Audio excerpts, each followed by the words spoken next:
I had devoted 13 years of my life to my wife's father's business, pouring in my time, effort, innovative ideas, and unwavering dedication. I worked tirelessly through weekends and sacrificed holidays. I even gave up sleep to transform a struggling company into a thriving empire worth $85 million. It wasn't just a business to me. I built it from scratch, turning failing ventures into calculated triumphs, closing deals that others deemed impossible, and elevating my father-in-law's reputation to a position of power and influence. However, that night, as I sat at the luxurious dining table surrounded by relatives, I masked the storm brewing within me. Then, I heard the words that changed everything. Your wife's new husband will now take over. My wife's voice was steady and professional, as if she had rehearsed this moment. Her father sat beside her, nodding in approval, as if this were just another routine business decision or a simple change in leadership. The head of the table merely grinned, expecting me to accept this without protest. I tightened my grip on the silverware, but maintained a neutral expression. I refused to give them the satisfaction of seeing my fury. I had been a man who dedicated his life to a cause, only to be discarded like an employee whose contract had expired. I glanced around the table. The rest of the family continued eating and chatting, seemingly oblivious to the weight of what had just been said. Or perhaps they knew and chose silence, unwilling to challenge the patriarch's decree. That was the way it had always been, and I had been a fool to believe that years of sacrifice and loyalty made me indispensable, a fool to think that devotion mattered, a fool to assume my wife saw me as a partner rather than a temporary placeholder. I studied her closely and noticed something I should have seen long ago. She had never defended me, never questioned her father's authority, even when his decisions were unjust. She had always played the obedient daughter, waiting for her father to arrange the most advantageous future for her. And now, she was being handed to another man, not because I had done something wrong, but because I was no longer useful to them. Not because I lacked anything, but because they had simply moved on.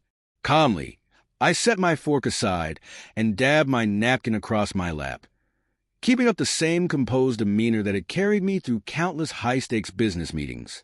They expected me to be outraged, to argue like a blind man unaware of the game being played against him. But I saw it now, clear as day. The room was filled with conversation, clinking glasses, and laughter, yet I was no longer part of their world.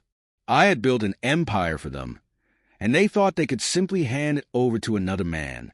That night, instead of sleeping, I sat in my study, staring at the neatly stacked documents on my desk under the dim light. Contracts, agreements, and financial records. They were proof of everything I had contributed to this family. They had underestimated me, believing I was just a workhorse, the fool who built their fortune while they reaped the rewards.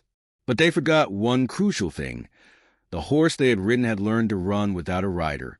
After 13 years, I had mastered the game. If they thought I would simply walk away from everything I had built, they were gravely mistaken.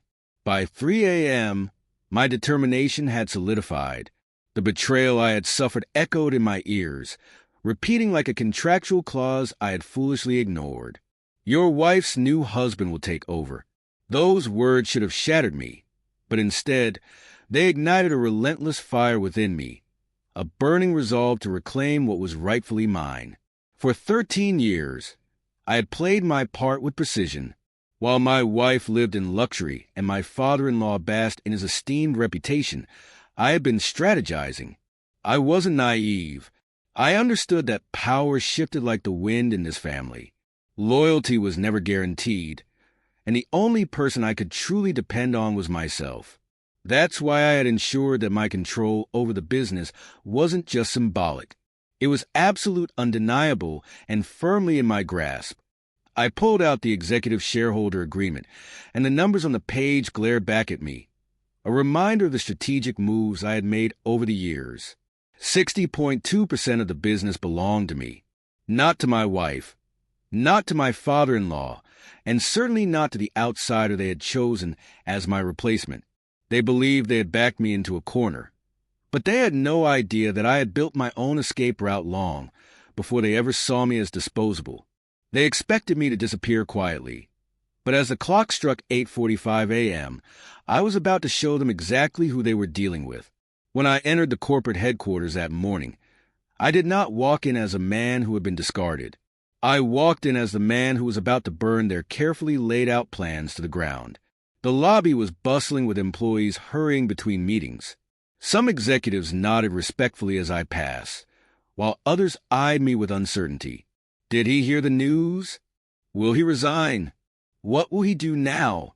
Whispers trailed behind me, but I ignored them. I wasn't here for idle chatter. I stepped into the elevator and rode it to the top floor, striding into my office with purpose. My very presence sent a ripple through the building. Danielle, my trusted assistant of nearly a decade, looked up from her desk. She had always been sharp, loyal, and one step ahead of me. Her face revealed no hint of the chaos that must have been buzzing through the company's grapevine. I placed my briefcase down and said firmly, "Schedule a board meeting for noon." She hesitated for just a second before nodding. Yes, the battle had just begun. I responded, my voice steady and composed. Her eyes flickered as the realization dawned. This battle had already begun. I was merely waiting for their next move.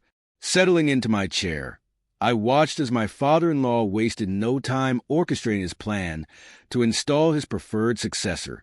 He intended to sway the executives into approving the transition, presenting it as a necessary shift in leadership. His justification? My wife's lineage. After all, who would question a father entrusting his empire to his daughter and her newly chosen spouse? But there was a problem. My existence wasn't just a formality. At precisely 9 a.m., my name was imprinted on the crucial contracts, the ones that truly mattered. I was in my office when, without warning, the door swung open. My father-in-law entered first, his presence as commanding as ever. My wife followed, her expression composed as if this were nothing more than a routine meeting. Then he stepped in, the supposed replacement, young, tall, and brimming with self-importance. The kind of man my father-in-law would deem fit to take my place. He carried himself with an air of confidence and superiority. I almost laughed at his misplaced arrogance. He truly believed he had already won. My father-in-law's voice carried an air of certainty as he spoke of the transition. I intertwined my fingers, leaning back in my chair in a deliberately slow, measured motion. The man beside my wife smirked, as if he found this amusing. I disregarded him entirely. He was nothing more than a disposable piece in a much larger game. My real concern was the imminent threat looming over me. "We need you to oversee the handover," my father-in-law stated firmly. I exhaled slowly, shaking my head. "You don't have the authority to make that decision," I replied, my tone unnervingly calm. A flicker of irritation crossed my wife's face, barely perceptible, but I noticed it. Her so-called new husband's smug grin wavered slightly. I reached for the remote on my desk and pressed a button. Instantly, the massive wall-mounted screen behind me illuminated, displaying the executive shareholders' agreement. Their eyes darted to the document.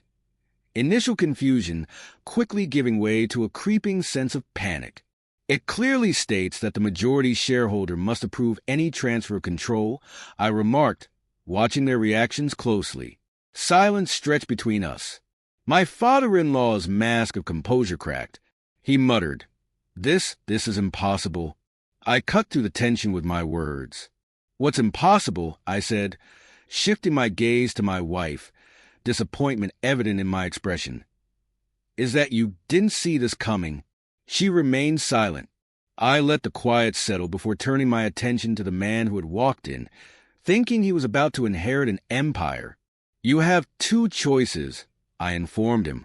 "You can work for me, or you can walk out of this building and never return." His face flushed crimson. His jaw clenched.